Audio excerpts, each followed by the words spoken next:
A very good morning to all. आज इस video में हम बात करेंगे टाइप्स ऑफ सैम्पलिंग की, प्रतिदर्शन या न्याय दर्शन के प्रकार, प्रोबेबिलिटी सैम्पलिंग, संभाव्यता प्रतिदर्शन में कौन कौन से मेथड आते हैं आपके, for example simple random method, systematic random sampling, stratified random sampling, cluster और एरिया सैम्पलिंग। नॉन प्रोबेबिलिटी में आपके आएंगे कोटा सैम्पलिंग, एक्सीडेंटल और इंसिडेंटल सैम्पलिंग, पर्पसिव और जजमेंटल सैम्पलिंग, स्नोबॉल और कन्वीनियंस सैम्पलिंग। चलिए हम बात करते हैं प्रोबेबिलिटी सैम्पलिंग में या संभाव्य न्याय दर्शन में कौन कौन से मेथड आपके आते हैं। सबसे पहले हम बात करते हैं सिंपल रैंडम सैम्पलिंग की या साधारण यादृच्छिक प्रतिदर्शन। सिंपल रैंडम सैम्पलिंग में क्या होता है, जो हमारी टारगेट ग्रुप होता है, जो हमारा एंटायर पॉपुलेशन होता है, उसमें से प्रत्येक यूनिट, प्रत्येक इकाई, प्रत्येक इंडिविजुअल के हमारे सैंपल में सेलेक्ट होने की इक्वल चांस रहते हैं। कोई भी व्यक्ति हमारे सैंपल में इंक्लूड हो सकता है। वहाँ पर every individual in this population has an equal chance of being chosen और selected in this all members have the same chance. प्रत्येक व्यक्ति जो हमारी जनसंख्या, जो हमारे टारगेट ग्रुप में होते हैं, वो हमारे सैंपल में आ सकते हैं रैंडमली। यहाँ पर हम बिना सोचे समझे कोई प्लानिंग नहीं करते हैं और कोई भी हमारे सैंपल में इंक्लूड हो सकता है जो सेलेक्ट हो जाएगा। Random method provides an unbiased cross selection of the population. यहाँ पर कोई भी बायास नहीं होते हैं, कोई पक्षपात नहीं होता है। प्रत्येक जो कैंडिडेट होता है आपका, आइटम्स होते हैं या इंडिविजुअल होते हैं, उनके इक्वल चांस होते हैं या इक्वल प्रोबेबिलिटी होती है। ठीक है। और क्या होता है, इंडिपेंडेंस होता है, स्वतंत्र होता है। एक दूसरे का सिलेक्शन एक दूसरे को प्रभावित नहीं करेगा। फॉर एग्ज़ाम्पल हम क्लास की बात कर लेते हैं। हमारे क्लास में 100 बच्चे हैं। एज ए टीचर आपने कल बोल दिया कि कल आपका प्रेजेंटेशन होगा, किन्हीं 10 बच्चों का प्रेजेंटेशन होगा वहाँ पर। अब क्लास में 100 बच्चे हैं वहाँ पर, तो प्रत्येक बच्चे की प्रोबेबिलिटी वहाँ पर बनी रहती है कि कौन से बच्चे का नंबर वहाँ पर कल प्रेजेंटेशन में आ जाएगा। और जो बच्चे आपके बैठे होंगे स्टूडेंट्स, वो भी सोचेंगे पता नहीं मैम किसको उठा दें या सर किसको उठा दें। तो क्या है, उनके ऊपर एक प्रोबेबिलिटी बनी हुई है कि कोई भी बच्चा कल प्रेजेंटेशन वहाँ पर देगा और सबके इक्वल चांस हैं कि किसी भी बच्चे का नंबर वहाँ पर आ सकता है। ठीक है। क्या होता है, प्रत्येक इकाई के प्रतिदर्श में सम्मिलित होने की संभावना बराबर बराबर होती है और किसी एक इकाई का चयन दूसरी इकाई के चयन पर आधारित ना होकर स्वतंत्र होता है। मतलब एक दूसरे के चयन को प्रभावित नहीं करते हैं। ठीक है। कि हमको टीचिंग प्रोफेशनल एटीट्यूड जानना है, किसका, प्राइमरी लेवल्स के टीचर्स का। तो आपका जो प्राइमरी लेवल्स के टीचर है वो क्या है, आपकी पॉपुलेशन है आपकी। अब आपने लिमिटेशंस दे दिया कि लखनऊ डिस्ट्रिक्ट के प्राइमरी टीचर्स का आपको टीचिंग प्रोफेशनल एटीट्यूड मेज़र करना या जानना है।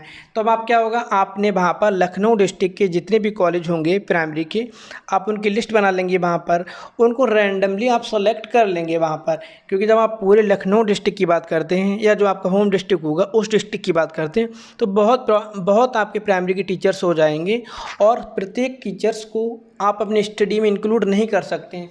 तो आप क्या होगा, वहाँ पर रैंडमाइजेशन कर लेते हैं, कुछ स्कूल्स के नाम डाल देंगे वहाँ पर। ठीक है। जितने भी स्कूल हैं आपके, आपने वहाँ पर नाम डाल दिए हैं और कुछ स्कूल्स के आपने, जितने स्कूल्स आपको चाहिए हैं, जितना आपको सैंपल चाहिए, आपने उतनी पर्चियाँ निकाल ली और उनको अपनी स्टडी में इंक्लूड कर लिया। तो रैंडम सैम्पलिंग में क्या होता है, प्रत्येक इकाई के इक्वल चांसेस होते हैं सेलेक्ट होने के। फॉर एग्जांपल जैसे आपने 100 स्कूल के नाम डाले हैं वहाँ पर और आपको 20 स्कूल वहाँ पर चाहिए हैं, तो वहाँ पर क्या होता है कि 100 में से आप एक पर्ची निकालेंगे, एक आपका सेलेक्ट हो गया वहाँ पर। तो क्या होता है, सबके इक्वल चांस है वहाँ पर कि कोई भी 20 कॉलेज, कोई स्कूल वहाँ पर आपकी स्टडी में सेलेक्ट हो जाएंगे। तो ठीक है, यहाँ पर क्या होता है, पक्षपात नहीं होते, बायास नहीं होते हैं। अब होता है जब पॉपुलेशन आपकी लार्ज होती है और आपको वहाँ पर सेलेक्ट करना होता है। तो सिंपल रैंडम सैम्पलिंग में क्या होता है, यहाँ पर जितनी भी हमारी पॉपुलेशन होती है, प्रत्येक पॉपुलेशन के हमारे सैंपल में इंक्लूड होने के चांस होते हैं और हम यहाँ पर बिना सोचे समझे, ठीक है, कोई हम बहुत ज़्यादा यहाँ पर अपना पर्सनल जजमेंट, ठीक है, यूज़ नहीं करते हैं। जो आ जाएगा वो हमारे सैंपल में इंक्लूड हो जाएगा। ठीक है। जितनी भी रैंडम टेक्निक्स हैं उनका बेस है आपका सिंपल रैंडम सैम्पलिंग। यहाँ से जो हमको सैंपल प्राप्त होता है वो एंटायर पॉपुलेशन का या होल ग्रुप का रिप्रेजेंटेटिव होता है या उसका प्रतिनिधित्व करता है। ठीक है, यहाँ पर मेथड्स हैं आपके कुछ सिंपल रैंडम सैम्पलिंग की। कौन कौन सी टेक्निक है जिनके थ्रू हम क्या करते हैं, अपने सैंपल को कलेक्ट करते हैं या सेलेक्ट करते हैं from the population. Lottery technique होती है। फॉर एग्जांपल जब हम लॉटरी टेक्निक की बात करते हैं तो यहाँ पर क्या होता है, फॉर एग्जांपल हमने 4 पर्ची बना ली, आपने भी सुना होगा कि उसकी लॉटरी लग गई, ठीक है, या उसकी लॉटरी लग गई, या आप सोचते हैं कि मेरी लॉटरी लग जाए तो हम मज़े करेंगे। तो यहाँ पर क्या होता है, लॉटरी में क्या होता है, फॉर एग्जांपल यहाँ पर आपने 5 स्लिप बनाई हैं और आप कहेंगे कि एक स्लिप को निकालो, जिसका स्लिप निकलेगा, जिसका नाम लिखा होगा वहाँ पर, जिसका नंबर लिखा होगा, वो क्या होगा, आपके सैंपल में इंक्लूड हो जाएगा, और जिनका नाम जो बच गए हैं वो आपके बाहर हो जाएंगे वहाँ पर। तो लॉटरी टेक्निक होती है। दूसरा आपका होता है फिश बाउल ड्रा। यहाँ पर क्या होता है, एक बाउल में हम स्लिप बनाते हैं कागज़ की पर्ची पर, ठीक है, उनको लिखने के बाद फोल्ड कर देते हैं और उनको एक बाउल में डाल देते हैं। फॉर एग्जांपल आपको 15 सैंपल लेने हैं और 16 आपने पर्चियाँ बनाई हैं वहाँ पर, तो उन पर्चियों को फोल्ड करने के बाद आप बाउल में डालकर उनको रैंडम कर देंगे, उनको हिला डुला देंगे, ठीक है। उसके बाद आप क्या करेंगे, एक एक करके 15 पर्ची निकालेंगे। जो जो पर्ची निकलेगी उसका नाम आप अपनी कॉपी पर नोट करते जाएंगे। तो क्या होगा, वो रैंडमली वहाँ पर आपने 15 सैंपल ले लिया है, ठीक है। तो यहाँ पर जो आपका सैम्पलिंग होती है, ठीक है, फिश बाउल ड्रा टेक्निक जो है आपकी, ये भी आपकी 2 टाइप से होती है। यहाँ पर जब हम अपने सैंपल को सेलेक्ट करते हैं, ठीक है, तो क्या होता है, 2 टाइप से होती है। पहला टाइप आपका सैम्पलिंग विद रिप्लेसमेंट और दूसरा आपका sampling without replacement. For example यहाँ पर आपने 60 पर्ची डाली हैं और आपको 15 को सेलेक्ट करना है, तो आप क्या करते हैं, एक पर्ची निकालेंगे, नाम आया उसको नोट कर लिया, वो पर्ची वापस उसी बाउल में डाल देंगे आप। दूसरी पर्ची आपने निकाली, नाम आया, लिख लिया, उसको भी बाउल में डाल देंगे।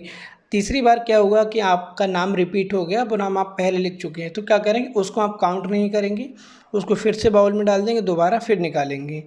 और जो विदाउट रिप्लेसमेंट होता है वहाँ पर क्या होता है, जिसका नाम लिख लिया उसको हम दोबारा वहाँ पर नहीं डालेंगे बाउल में। तो क्या होता है, यहाँ पर प्रोबेबिलिटी थोड़ी कम होती जाती है आपकी, जैसे आपकी एक पर्ची कम होगी और प्रोबेबिलिटी भी आपकी कम होती जाएगी। और जो विद रिप्लेसमेंट होती है उसमें आपकी प्रोबेबिलिटी इक्वल बनी रहती है। नेक्स्ट आपका है coin tossing.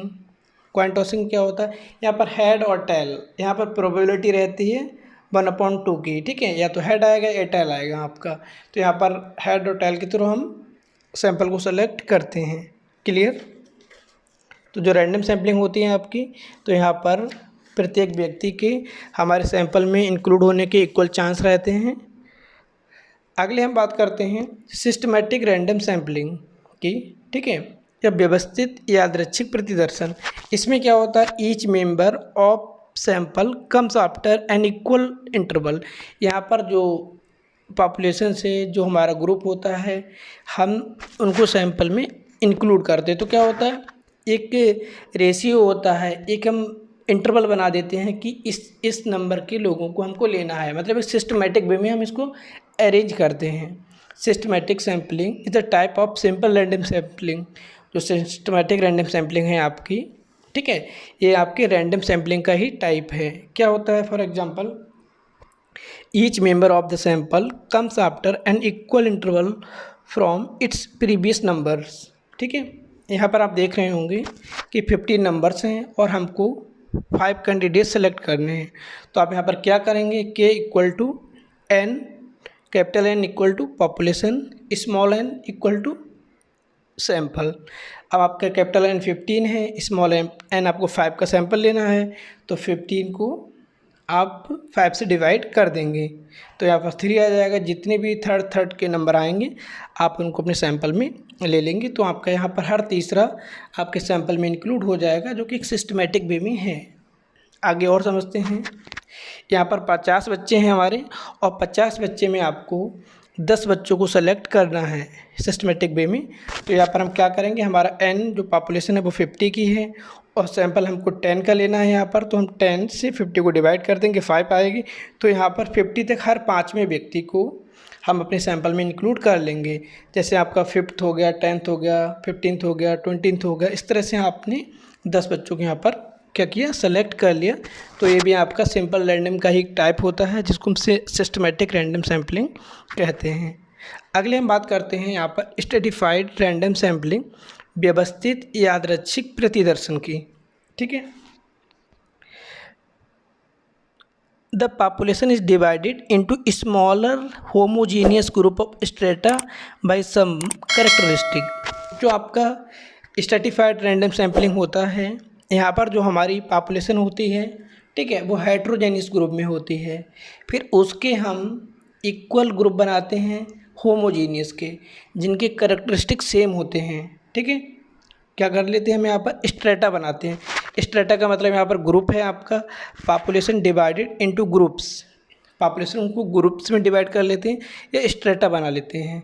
Group created on the basis of homogeneous characteristic. जब हम ग्रुप्स बनाते हैं तो वो होमोजीनियस एक समान विशेषताओं वाले ग्रुप होते हैं। फॉर एग्जांपल हम यहाँ पर समझते हैं, जैसे आपकी एंटायर पॉपुलेशन है आपकी, ठीक है, यहाँ पर आपके 3 कलर के डॉट हैं। तो यहाँ पर क्या है, हमने एक स्ट्रेटा बना लिया, ग्रुप बना लिया एक कलर के डॉट का, दूसरा स्ट्रेटा बना लिया हमने दूसरे कलर का डॉट का, तीसरा बना लिया 3rd कलर का। ठीक है, अब हमको यहाँ पर 100 की पॉपुलेशन, जो हमारी पॉपुलेशन वो कितने की है, यहाँ पर 1000 की है। कितने की टोटल पॉपुलेशन कितनी है हमारी, 1000 है, 1000 है, और हमको सेलेक्ट करना है यहाँ पर 100।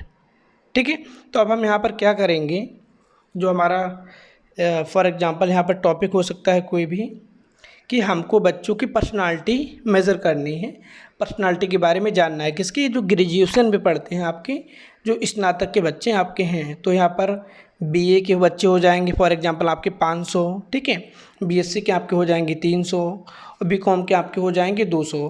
तो आपके यहाँ पर 500 बच्चे बीए के हैं तो हम 50 बच्चे ले लेंगे वहाँ पर। बीएससी के आपके 300 हैं तो हम 30 बच्चे ले लेंगे।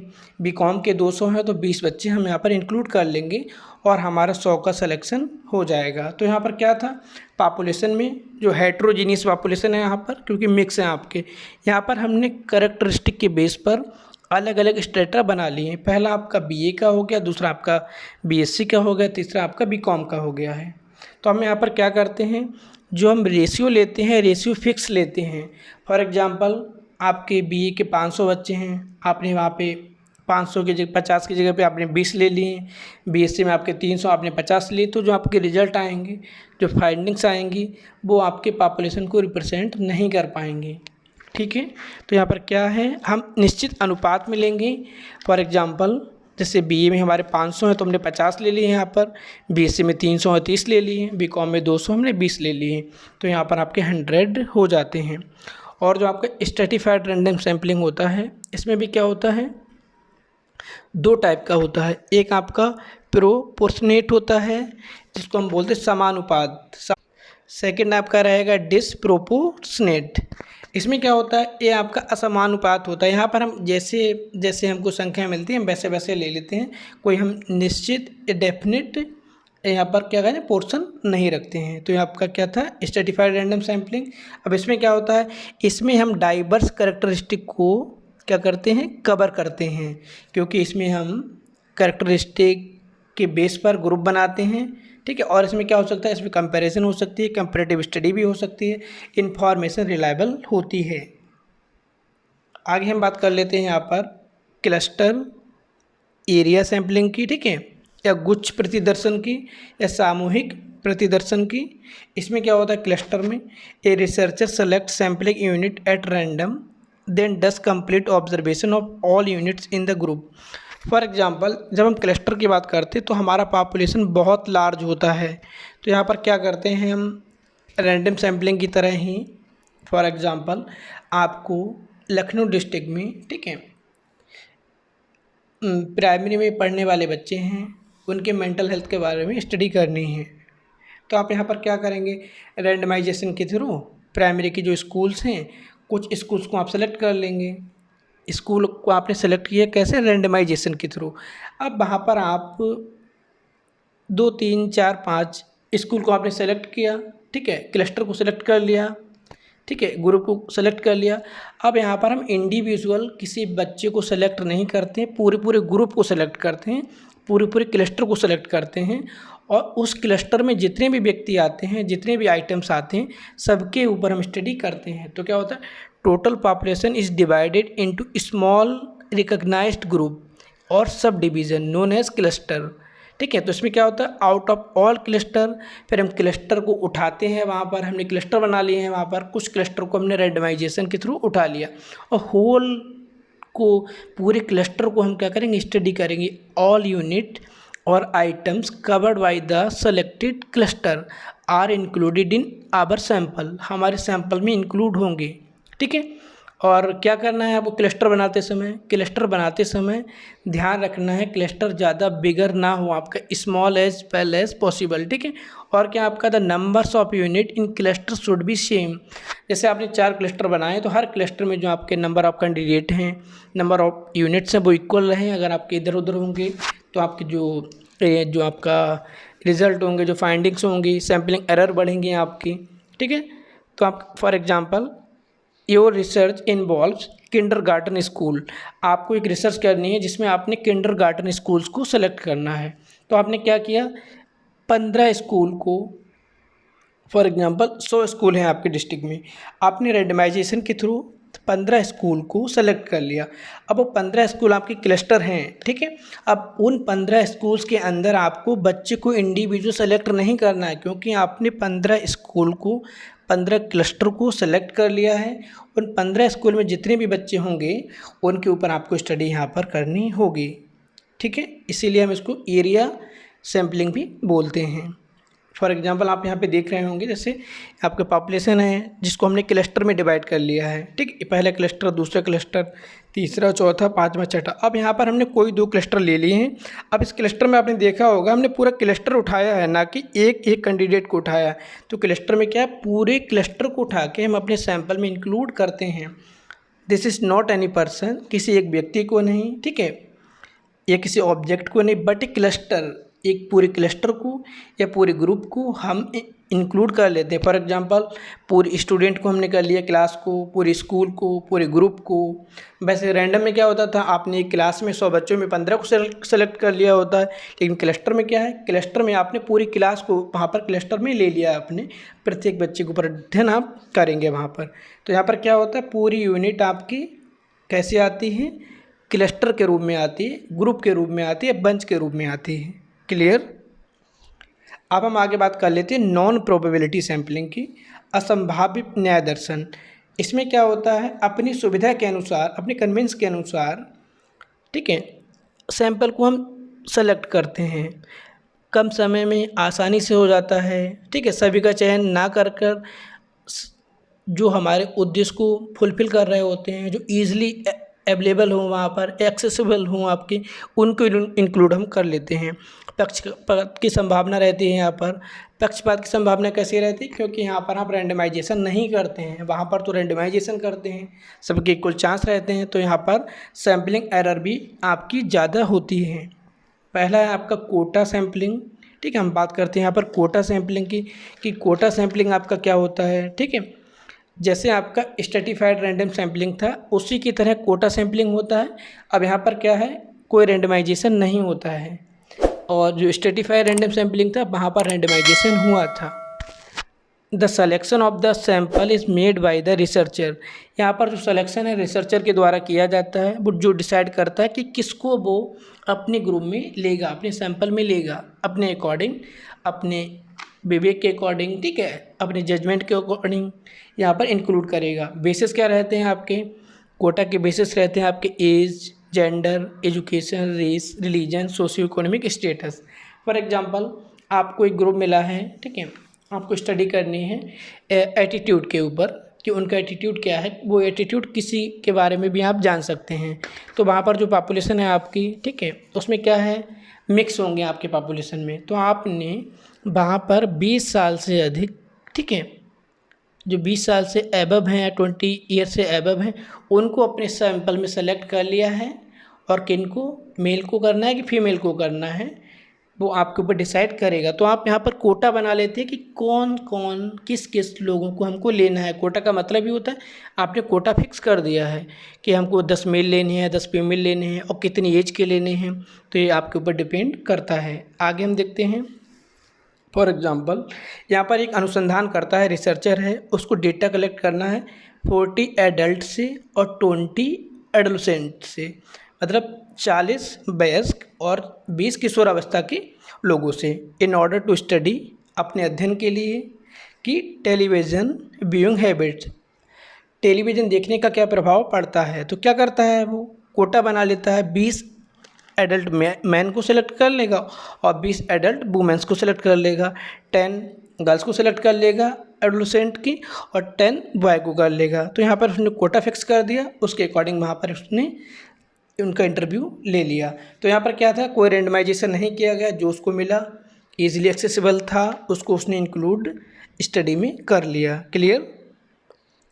फॉर एग्जांपल जैसे आपके यहाँ पे दिख रहा है, एक सैंपल दी गई है आपका, ठीक है, पॉपुलेशन दी गई है। तो यहाँ पर कोटा क्या था, कोटा है यहाँ पर वो मेल को सेलेक्ट करेगा, कौन सी मेल को, जिनकी एज मोर देन या एबव 50 ईयर है। आगे हम बात कर लेते हैं यहाँ पर पर्पसिव की, ठीक है। पर्पसिव सैम्पलिंग क्या होती है आपकी, या उद्देश्यपूर्ण प्रतिदर्शन या जजमेंटल प्रतिदर्शन। तो जो आपका उद्देश्यपूर्ण होता है, यहाँ पर क्या होता है, use judgement to select the population, यहाँ पर हम अपने विवेक का, ठीक है, अपनी बुद्धि का प्रयोग करते हैं सैंपल को सेलेक्ट करने के लिए। Members who likely to provide accurate information, उन व्यक्तियों को जो आपको एक्यूरेट इन्फॉर्मेशन दे पाएँ, आपकी स्टडी को रिप्रेजेंट कर पाएँ। तो यहाँ आप अपने आप से सोचते हैं वहाँ पर, ठीक है। Purposive sampling is a sampling method in which elements are chosen from among the whole population based on purpose of study। अपने उद्देश्य के अकॉर्डिंग जो आपको चाहिए होता है आप उसको यहाँ पर सेलेक्ट कर लेते हैं। फॉर एग्जांपल आपको यहाँ पर एक स्टडी करनी है, क्या, हियरिंग इम्पेयर्ड चिल्ड्रंस के ऊपर। तो हियरिंग इम्पेयर्ड चिल्ड्रन आपके ज़्यादा होते नहीं हैं पहले तो, ठीक है, और उसके लिए आप रैंडम सैम्पलिंग कर भी नहीं सकते। अगर आप करेंगे तो आपको बच्चे बहुत बड़े एरिया में आपको जाना पड़ेगा। तो यहाँ पर आप क्या करते, जितने भी बच्चे आपको मिलेंगे या जो आपके स्पेशल स्कूल होंगे वहाँ पर आप जाएंगे, हियरिंग इम्पेयर्ड बच्चों को अपनी पॉपुलेशन में इंक्लूड कर लेंगे। क्लियर। आगे हम बात करते हैं स्नोबॉल सैम्पलिंग की। स्नोबॉल सैम्पलिंग में क्या होता है, in snowball sampling the researcher identifying, जो आपका स्नोबॉल सैम्पलिंग होता है यहाँ पर जो रिसर्चर होता है वो जाता है 2 लोगों को सेलेक्ट कर लेता है, किनको, जो उसके एरिया से संबंधित हैं, जो उसकी पॉपुलेशन को रिप्रेजेंट कर रहे हैं। फिर वो उन दोनों लोगों से कहता है कि अगर आपको आपके जानने में कोई इस एरिया में हमारे टॉपिक के ऊपर हो तो उनको भी आप इंक्लूड करिएगा, उनको भी हमारे सैंपल में जोड़िएगा। तो इस तरह से आगे आपका ये बढ़ता जा रहा है। जैसे आप देख रहे होंगे पहला डॉट था, फिर 2 डॉट हुए, फिर उन 2 डॉट ने और को ऐड किया, इस तरह से आपका आगे बढ़ता जाता है। तो यहाँ पे स्नोबॉल सैम्पलिंग है। आगे हम बात कर लेते हैं यहाँ पर एक्सीडेंटल या इंसिडेंटल सैम्पलिंग। एक्सीडेंटल और इंसिडेंटल में क्या होता है, यहाँ पर हम कोई उद्देश्य लेकर नहीं जाते हैं, किसी भी काम से जाते हैं, रास्ते में हमको हमारा सैंपल मिल जाता है जो हमारे कैरेक्टरिस्टिक को क्या करता है, दिखाता है, शो करता है कि ये हमारे पॉपुलेशन के लिए, हमारी स्टडी के लिए सूटेबल हैं, तो हम उनको इंक्लूड कर लेते हैं। वो आपको बस में भी मिल सकते हैं, वो आपको मार्केट में भी मिल सकते हैं, कहीं पर भी जहाँ पर आपको ईजिली एक्सेस होते हैं उनको हम इंक्लूड कर लेते हैं। Subject are recruited for the study as they become available और because they are conveniently accessible to the researcher. वो बहुत ज़्यादा आसानी से, ठीक है, सुविधा अनुसार उनको उपलब्ध रहते हैं। There is no pre planning, यहाँ कोई प्री प्लानिंग नहीं होती है, नादर एनी पॉपुलेशन कॉन्टेक्स्ट, ना जनसंख्या के संबंध में, ठीक है, ना उनकी यूनिट बनाते हैं, जैसे ही मिलते हैं उनको हम सेलेक्ट कर लेते हैं। हिंदी में हम इसको क्या बोलते हैं, सहयोग जन्य प्रतिदर्शन या प्रतिचयन या न्याय दर्शन, एक्सीडेंटल, इंसिडेंटल, ठीक है। तो इस विधि के अंतर्गत क्या होता है, कोई पूर्व योजना नहीं होती है, कोई हम यहाँ पर पॉपुलेशन को सेलेक्ट नहीं करते हैं, एक आयु को कोई सूची नहीं बनाते हैं, जो सामग्री मिल गई उसको हम वैसे ही एक्सेप्ट कर लेते हैं, उसके बारे में रिपोर्ट लिख देते हैं। आगे हम बात कर लेते हैं यहाँ पे कन्वीनियंस सैम्पलिंग की, ठीक है। तो इसमें क्या होता है, द रिसर्चर सेलेक्ट ईजीएस्ट, जो रिसर्च को बहुत ईजी वे में अवेलेबल हों, उनको इंक्लूड करता है अपनी पॉपुलेशन में, अपने सैंपल में। It refers to the procedure of the obtaining units of members who are most conveniently available. जैसे आपने यहाँ पे देखा है नीचे फिगर में कि रिसर्चर खड़ा है आपका, उसको अपने पॉपुलेशन के लिए लेना है, तो वो क्या देख रहा है, जो ईजिली एक्सेस हैं, जो उसके सबसे पास में पड़ रहा है, वो इनको स्टडी में इंक्लूड कर लेता है, सैंपल में इंक्लूड कर ले रहा है यहाँ पर, ठीक है। तो कन्वीनियंस में क्या है, जो ईजिली एक्सेसिबल हों आपके। आगे हम एक जो हमारा सैंपल होता है उसकी क्या विशेषताएं हैं उनकी हम बात कर लेते हैं। पहला तो आपका क्या है, रिप्रेजेंट कर पाए आपके एंटायर पॉपुलेशन को, आपके होल ग्रुप को, ठीक है। दूसरा, free from error, sample error जो आपकी होती है, त्रुटियों से दूर रहे, उसके लिए आप रैंडमाइजेशन करेंगे। अगर आप रैंडमाइजेशन नहीं करते तो पक्का आपको एरर देखने को मिलेगी। Adequate size in for being reliable, जितना लार्ज सैंपल होगा आपका उतनी एरर कम होगी, जितना स्मॉल साइज होगा उतनी एरर यहाँ पर ज़्यादा होगी।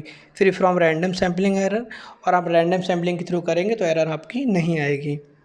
तो यहाँ पर हमने डिस्कस किए हैं कुछ सैम्पलिंग के मेथड्स को, टेक्निक्स को। कोई प्रॉब्लम, कोई कन्फ्यूज़न, कोई सजेशन तो आप कमेंट कर सकते हैं। Thank you.